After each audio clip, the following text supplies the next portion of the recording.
Welcome to Quantum Revenue Expansion, where we keep you motivated, inspired, and thinking big. Up-leveling into quantum revenue is a choice that we can all make in any moment, and then continue to make that choice to stay in that space each day. On this podcast, Ursula will share revenue growth strategies to reach your next level and introduce you to CEOs just like you who are making it happen. What's your next quantum leap going to be? See it, own it, and take that first step. If this is you, then Ursula wants to invite you to join us at the next 2X Intensive now. Go to salescoachnow.com/apply.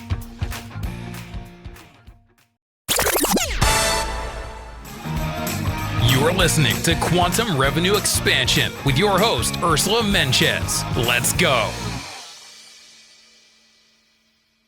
Hey everybody, welcome back to Quantum Revenue Expansion, the podcast. Super excited to have you back today because I have a very special guest, Chanti Zach, and she and I are going to be talking about how to turn questions into portals of possibility and profit. I mean, how does it get better than that? Welcome to the show. Thank you for having me. I'm so excited to be here. I always know, I just know when a show is gonna be great. And I kept feeling like when you were coming, I'm like, oh, this is gonna be so good. And I didn't even yet know all the things that you do. So I'm just more and more intrigued. So I'm excited to dive in because on Quantum Revenue Expansion, we love talking about all things money, how to bring more profit in so we can make lots of money, give back to organizations we care about, and live a great life. That's the whole thing about that book right there, right? So that's like we hold that belief in that space. Before we dive in, before I introduce you, for our listeners, if you haven't yet, you can go to ursulainc.co. Just go to the homepage. We have a course called Quantum Revenue Expansion. It's free. It's like $1,000 value. We love giving it away. If you haven't done it yet, grab it because there's 3 things that we do. 1, we talk about how to grow your quantum revenue container. 2, we talk about how to up-level your packages, prices, and marketing because often that's hard to do. So if you 2x your revenue, you realize I'm probably not charging enough. I'm not sure about my packages. So I help you shift that. And then in the third part, we talk about how to collapse time and get there even faster, which if you're hanging out on the Quantum Revenue podcast, you know that that's what you want. So definitely grab that free course if you haven't yet. And also, if you're enjoying the show, leave us a review. If you listen on Spotify, if you listen on iTunes or all the other places that I think we're showing up according to my podcast team, definitely just leave a review because it helps other people figure out if the course is for them. And of course, we love that. And when you do it, come back and go to ursulainc.co/giveaway because we have a special gift for you to say thank you. All right, that's all the things. Let me tell you about Chanti. Chanti is the creator of the empathy marketing ecosystem. She's a quiz funnel strategist, which I started to learn about. And then I'm like, oh, don't tell me. We'll talk about it on the show. A quiz funnel strategist, growth consultant, and coach that's obsessed with psychology, no wonder I like you, interactive marketing, and getting brag-worthy results for her students and clients. She believes boring is the enemy, neutral is a death sentence, and real talk is the way of the future. Isn't that the truth, right? In her spare time, you can find her hanging with her, count them, 3 kiddos, learning how to homestead. I'm gonna have to ask about that. Or binge watching Chef's Table. Learn more about Chanti on her website, chantizac.com, and we'll have all of that in the show notes as well. So I have so many questions for you already. So tell us your story first. What's the trajectory that has brought you to this now moment as we're sitting here? Oh my gosh. Well, it's a long story, but I will give you the short version. So I was working as a chef, and hence why I love Chef's Table so much. I love food. And I got pregnant with my first child and realized I needed to shift. I did not want to be living the lifestyle of working in a restaurant whilst having a small child. I wanted to be with him. And I looked at my skill set and asked myself, what can I do? And so I started a food blog. I thought that would be my ticket to making money online, having my own business. And it taught me a lot. In some ways, I think if I tried it today, I could make it successful. But back then, I quickly realized after probably 6 months of doing this food blogging thing, it's quite challenging to make any meaningful amount of money posting recipes and stories on the internet.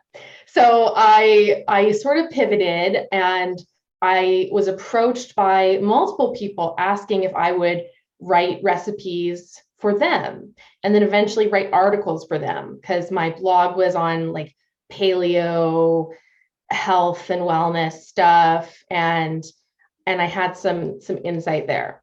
So I started writing articles for other people, and that, again, very difficult to make meaningful money writing 50 reasons to use coconut oil every day, right? So, yeah, so from there, I discovered copywriting. And suddenly there's this way of using my skills as a writer, but in a way that other people perceived as incredibly valuable, and that there's no real ceiling to what you can charge for, say, a sales page. I know copywriters that charge 50 grand plus a revenue share to do a sales page. And so I went in that direction, and to be honest, I still struggled. It got better and better, but I was still on this revenue roller coaster.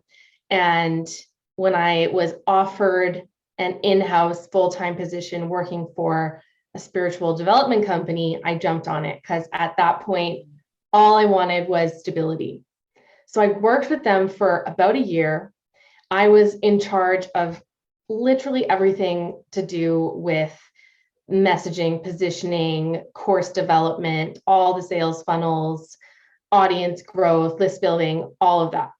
So we were constantly putting together new lead magnets for new courses, and everything was sort of just stagnant. Like nothing was really moving the needle until I did a quiz for them. I didn't know what I was doing. I just had free reign, and I had the ability to say to the team, let's try this. Yeah. So we did. And it was like the most successful lead gen method by far that we'd ever seen, that I think they'd ever seen in your history of the company. And I knew like I was onto something. I didn't know exactly what, but a few months later, they laid me off, and I was like, okay, what now? I'm going to go out on my own again. I'm going to try this again. I know I need a strong, tight niche, and I think I'm going to run with this quiz thing, because that worked so incredibly well. Yeah. Oh, I can't wait to hear more. Keep going. Sorry. Yeah, no. And so I was terrified. I didn't know if it would work for other industries. I didn't know if it was just a fluke, but I had some mentors and coaches in my life that were like, no, this is unique. No one's doing this. You have a strong case study, run with it and see what happens.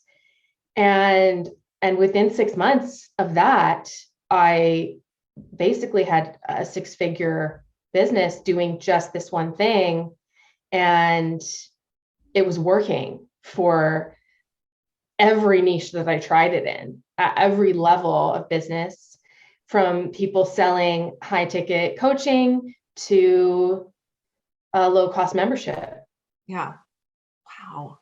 Yeah. I just want to stop you for a second. I'm going to say congratulations, because, it's you went super niche, and we hear the thing, niches are in the riches, but sometimes, or riches are in the niches, sorry, but sometimes that's can be a little intimidating and a little risky. And we're like, oh, I don't know.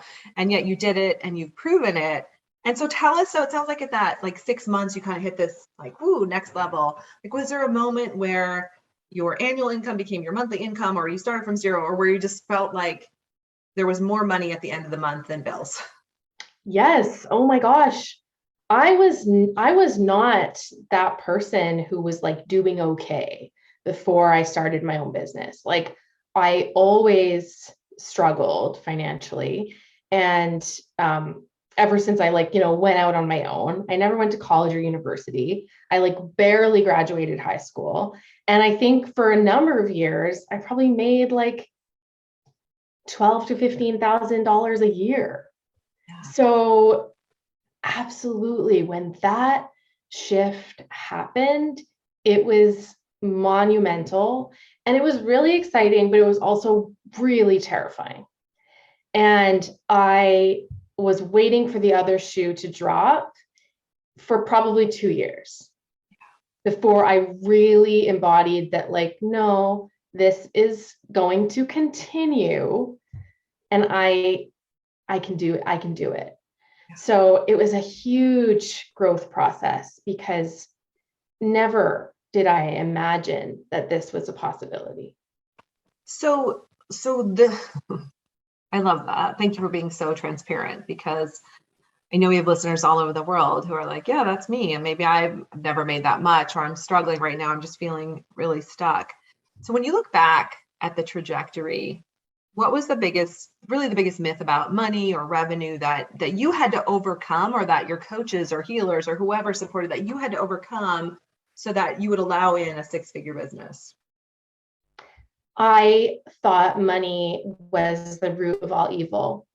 And I was like a total hippie. I just wanted to like live off grid and grow all my own food and subsist off of next to nothing, which I still think is great. And if you want to live that way, that's awesome.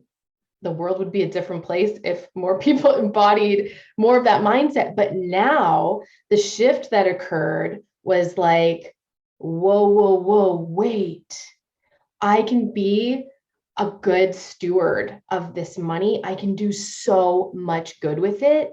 If most of the money is in the hands of people who have selfish intentions, no thanks. I'll take some of that. I'll do good with it. And I trust myself to do that. And I know that the more abundance that I have in my life, in my bank account, the more good I can do in the world. And I think I always saw money as something that other people have and have control of.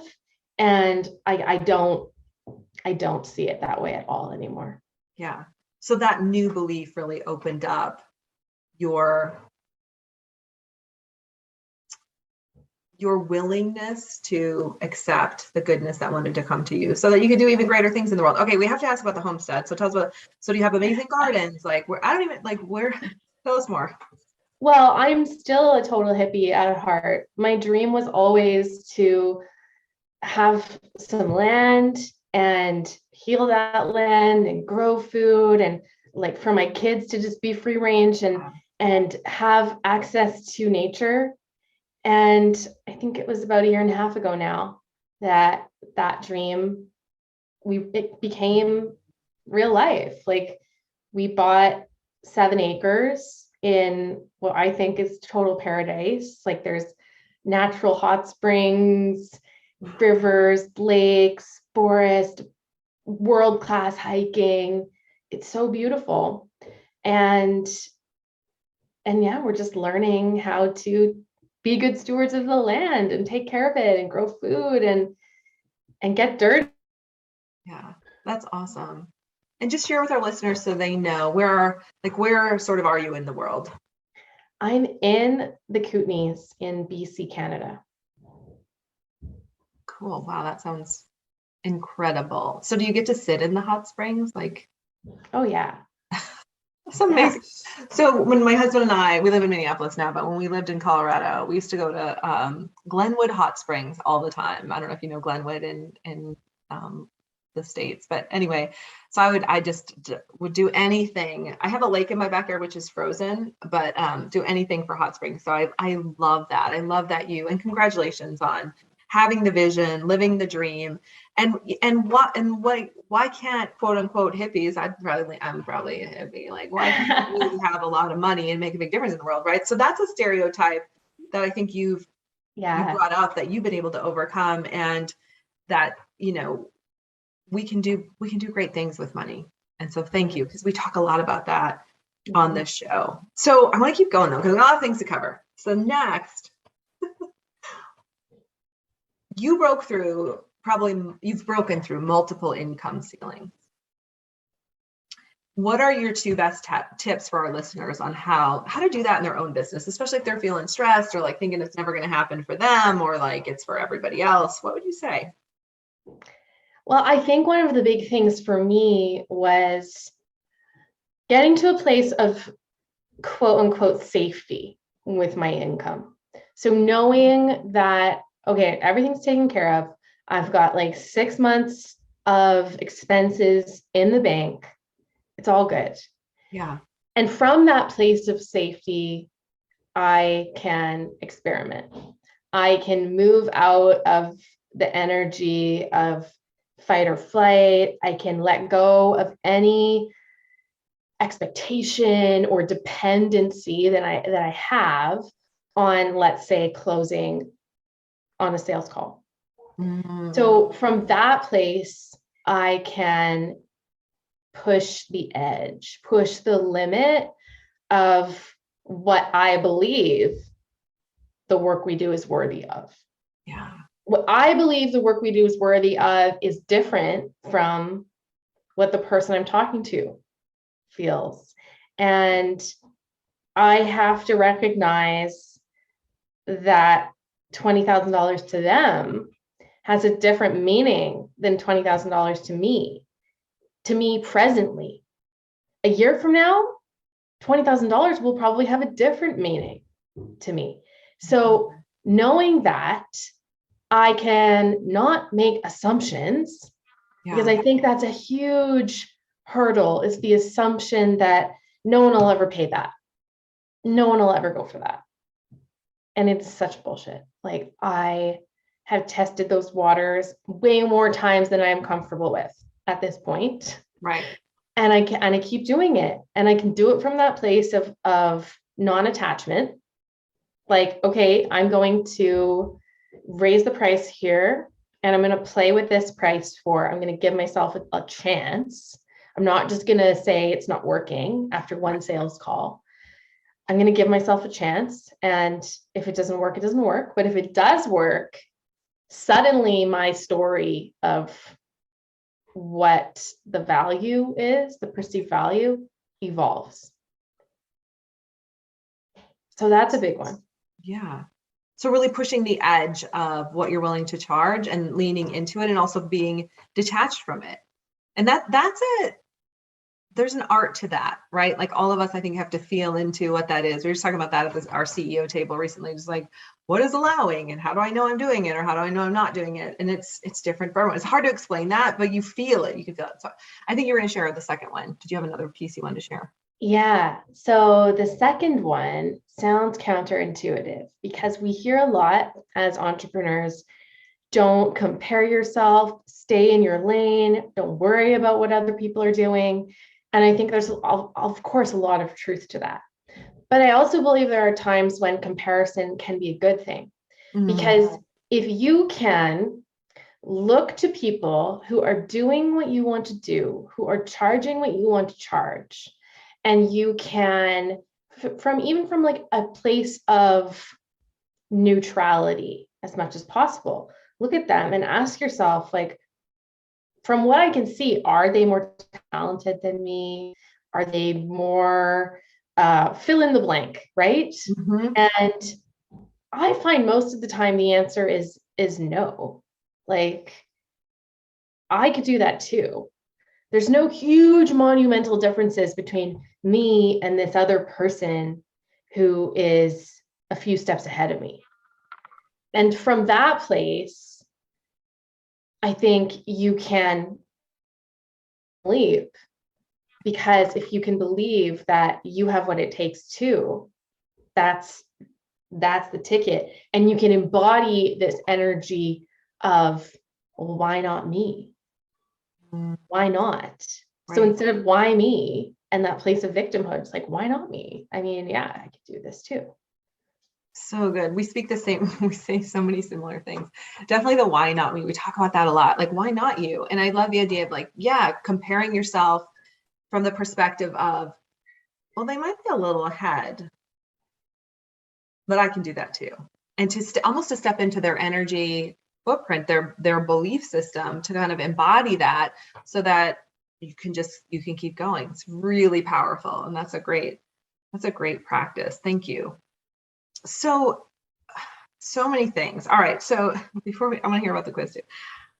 When you've stepped into the energy of a six-figure or multi-six-figure business owner, wherever you are in your journey, how do you stay in that energy frequency? Or if fears come up, or you said before, like early on, it was this fear, like I had to put all this money away, and there was this fear that the other shoe might drop, or there was this old story that was kind of playing out. How do you stay in this space now? I am obsessed with my own personal growth. And I really think that it is so tied to my ability to grow my company. So, like, feeding that obsession in healthy ways and trusting that the more I do that, the higher the frequency will be. Yeah. So let's talk about that. So how does that obsession show up? Does that mean working with healers? Does it mean taking training, being with coaches, reading books, listening to podcasts? Like what are some of your key practices? Yes, all of that. Absolutely, like always working with a coach, often multiple coaches. Actually, I'm doing a life coach training right now. Oh. Not because it's like the most relevant thing to my business, but I just find it so interesting. Like, how can I be my own coach too, in some ways? Yeah. So that working with mentors, like being surrounded by people who I find really inspiring. And then, yeah, absolutely. Like I'm aiming to read about a book a week, and not always even necessarily nonfiction.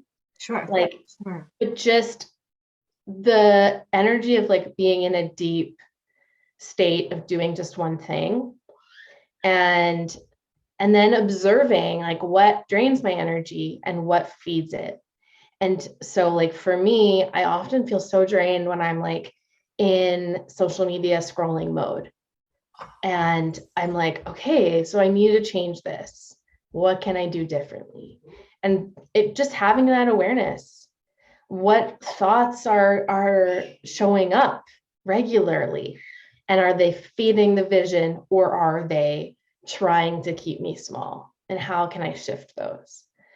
Also, recently, because I was never really into like working out or sports or anything, but I've in probably the last 2 years developed a practice of like daily movement of some form, like moving all of this stuff out of my body. And that's been really, really critical to reaching next levels consistently, because I don't feel like I can like let go of the old stuff without physical movement. That's so good. Yeah. It's interesting you say that. I remember when the pandemic hit. I mean, obviously we haven't been as locked down as you have been in Canada. We were, at the very beginning, very locked down like everyone. And I was missing my exercise practice. So I just started running the stairs in my house, and I would do it every day. And my friends thought I was crazy. It was so good, right? Just the pounding on the stairs. And then I got a little treadmill and I was doing that rebounder. And now I've been back at the gym because it's just good to be out again and to see other humans. And I don't know if you guys are at that point yet, but Canada's crazy. I'm just like, okay, I live in nature. I'm gonna go for a hike, but I totally miss that being around other people, because that's a whole other energy. Well, I just posted 2 days ago. I just had a meeting with my good friend and speaker agent, and we had lunch together. It was just such a treat, like just to, be out. And of course, again, we haven't, where we are in Minnesota, we just haven't been as locked down as our friends in the north, for all of you. And so I feel for you, because luckily you do have the space that you have, because it's and hopefully hoping and praying it's coming for you soon. Side note. So me too. Thank you. So, okay. I want to talk about marketing. Obviously, that's what you do, but you do it in a different way. You have a different lens. You do this quiz thing, which sounds amazing. It's not a quiz thing. I'm sorry. That's how my brain works.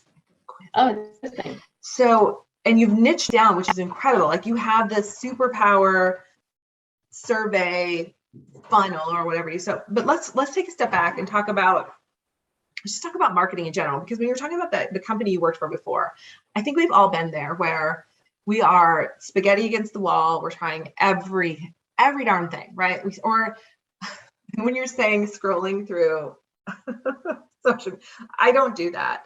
And my team gets mad. So because I'm supposed to be commenting on things. So I try really hard, but I find it exhausting. Like I know it's who you follow and all the things, but there's just a few people that I want to comment on, all the things. Cause then you're pulled to, you should be do this marketing thing and you should hire this coach and you can do this training. And have you thought about this? And for my ADD, ADHD brain, I want to do it all. And so it can be very overwhelming. So anyway, so going back with spaghetti against the wall. And then you you discovered something that worked really well in marketing. And I know our listeners are going to be super curious about this. So what else do you want to share just about the quiz? Why, like what problem does it solve for your clients?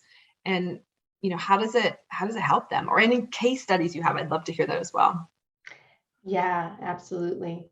I feel the same way. I think there's just so many shiny objects. And when you are a naturally driven and curious person, you want to try them all, right? Yes. So I find it can be really hard as a business owner to know what to prioritize, what's actually important, what's actually going to make a difference.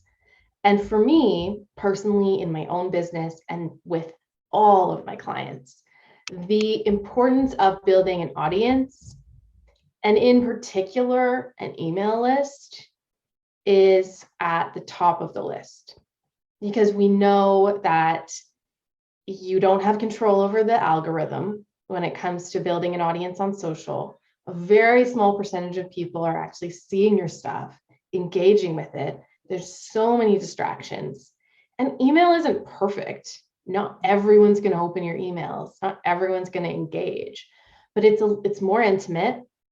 There's no algorithm. You own your email list, and you do get more exposure. If the average open rate is like 20%, and the average percent of your audience that sees your stuff on Instagram is like 3%, we can see that there's a clear winner there. So building email lists with a quiz, I think why it works so well is it does multiple things. One, it offers a personalized response to a problem that is present for your audience, but that could be for a variety of reasons, right? And it's not even necessarily a solution to a problem. It can even just be deeper insight into who they are, into where they're at. And it feels a lot more specific than the one size fits all formula that, for the most part, that's the status quo, right? Mm-hmm. So we can offer a personalized, also like psychology driven result for someone that is designed to have to create a neurochemical reaction. So you, like, on the user end, they are doing some work essentially of answering questions. They have to stay engaged. They have to look through the lens of their own life, their own personality to answer those questions. So that's like work, right? But then there's a prize at the end of the rainbow. There's a little pot of gold, and that is the result that you get.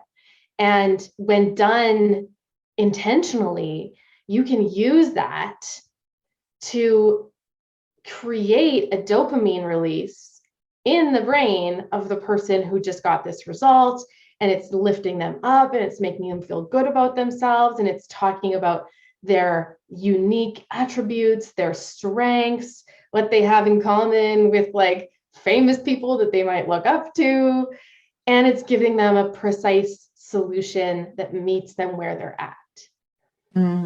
So there's then the interactive element that we know in marketing, the more interactive, the better. The better it performs, the more it usually resonates, right? So it's interactive. And then sort of an underlying benefit is that it allows you as the business owner to learn more about the people coming into your world. So you can ask questions around what they're struggling with the most, what they're most interested in, what they care about, what they're working toward, what level they're at. Like there's just endless combinations to ask. And then we know that if we have the answers, we can far more intelligently create marketing and communication messages that will connect to them, that Really feel speak to relevant. Yeah. So do you have a case study that you want to share, or a client that like just was here with their marketing and they started to work with you? Tell us about a case study. Yeah. Oh my gosh. So many. Well, I have a feeling we're talking to like a lot of coaches here and people who are selling maybe higher ticket. Probably, yes. A lot of service providers for sure. Okay. So I'll offer a case study around that then. So one client I had, she was a business coach, is still a business coach. And, her packages are like upwards of 10K. She does retreats and all this incredible stuff. So we created a quiz for her. Within like 2 weeks, she had like, I don't know, 30 grand in sales, plus someone who took her quiz, loved it so much that she was like, I want to come to your retreat in Hawaii coming up. And like, Wow. she didn't even know her. There was no prior relationship. Yeah. And it built enough trust and created enough likability that she was like, yeah, I'd love to spend a week with you in Hawaii. Wow. So that fast. Yeah. Yeah. And I think that's one of the pieces that is missing. So perfect. Well, on that note, I know we're going over time a little bit. I know you have a gift for our listeners. And then where else do you hang out? How can we find you? Yeah. Well, if you're interested or curious about this whole quiz thing and you're wondering how this could apply to your business, I have a very meta quiz that you can take to determine what type of quiz will work best for your biz. So if you go to shantizak.com/quiz, you can take that. And then you'll be on my email list. And that's really the best way to connect with me.